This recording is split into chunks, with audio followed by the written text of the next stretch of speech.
Assalamualaikum warahmatullahi wabarakatuh, sahabat holistik. Siang ini saya ingin membahas, kebetulan ada tiga buah atau tiga jenis buah, yaitu anggur, kemudian ada kurma, kemudian ada pepaya.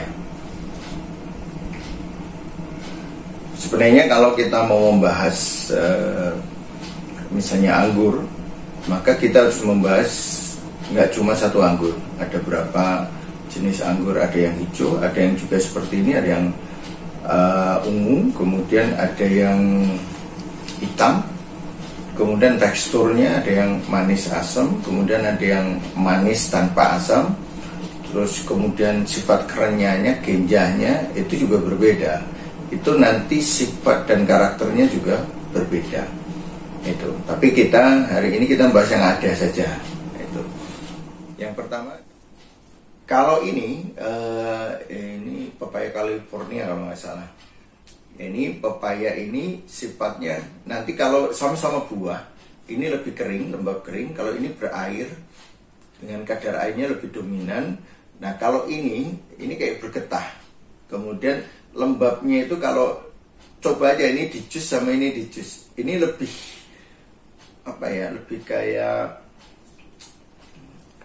kayak bubur yang ini kandungan airnya juga tinggi, kemudian kandungan pelembabnya juga tinggi. Ini pelembab, makanya dia digunakan untuk orang yang BAB-nya keras terutama, maka sangat terkenal pepaya lah. Orang yang kondisi BAB-nya keras, kering, nah ini dia akan menyimpan air cukup itu.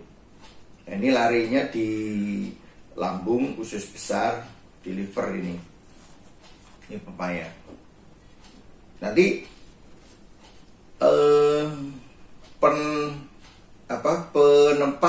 penempatan dari sifat, kalau sifat rasa itu hampir mirip semua, tapi nanti penempatan di arah kerja ini masing-masing penulis ada berbeda sesuai dengan persepsi yang dia rasakan.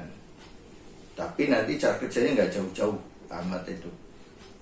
Cuma nanti misalnya yang satu ginjal, yang satu ini ginjal dengan kantung kemih, ini ginjal dengan limpa, itu bisa kayak gitu. Tuh, ada perbedaan dari buku satu dengan buku yang lain. Tinggal kita nanti di lapangan yang dilihat seperti apa, kita rasakan seperti apa juga, itu akan membuat satu kesimpulan yang berbeda daripada kita hanya melihat di sisi penulisan saja. Jadi dalam dunia belajar terutama dunia belajar pengobatan, ini pengalaman saya, apa yang tertulis itu dipahami oleh penulisnya belum tentu dipahami oleh yang membacanya. Kenapa? Penulisnya itu menulis dengan pengalamannya dia, sehingga ketika saya belajar apa yang saya baca, kemudian saya misalnya ini ramuan kayak gini, sifatnya ini untuk obat kayak gini, saya minum, saya gunakan bertahun-tahun untuk cuaca seperti apa, kemudian disampaikan ke pasien seperti apa, nanti pasien itu akan cerita dari data yang ada itu selama bertahun-tahun kita kumpulkan, benar nggak seperti yang disebut penulis itu. Jadi nanti penempatannya tepat sekali pada tempatnya ketika kita menggunakan teori itu, kemudian kita buktikan teori itu. Iman itu di dalam hati, kemudian diucapkan, kemudian dikerjakan, baru muncul ikatan yang kuat terhadap keyakinan, terhadap keimanan itu.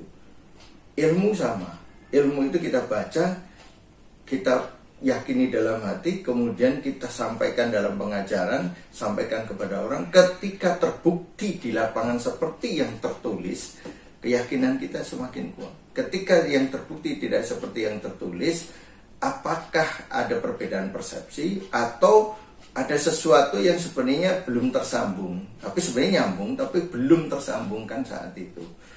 Nah ini tinggal kita cari, karena ilmu Allah nggak akan lari dari sifat dan hukum-hukum yang sudah ditetapkan oleh Allah itu sendiri. Jadi tinggal Allah menciptakan tanaman ini buat apa, situasi apa, musim seperti apa. Ini yang penting kita pahami. Nah, Yang perlu saya sampaikan ke teman-teman di yang sedang belajar holistik atau yang menyukai tentang holistik, hari ini tentang masalah gizi itu berkembang luar biasa, berkembang dengan ketentuan yang ada. Yang kurang sebenarnya adalah membahas tentang energi dan sifat. Misalnya ini nilai kalorinya berapa, itu sudah dianalisa, sudah dimasukkan laboratorium dan sebagainya. Tapi energinya itu seperti apa ini? Sifat energinya naik, turun, dia naik tapi juga mengikat, atau sifatnya seperti apa itu tidak dibahas.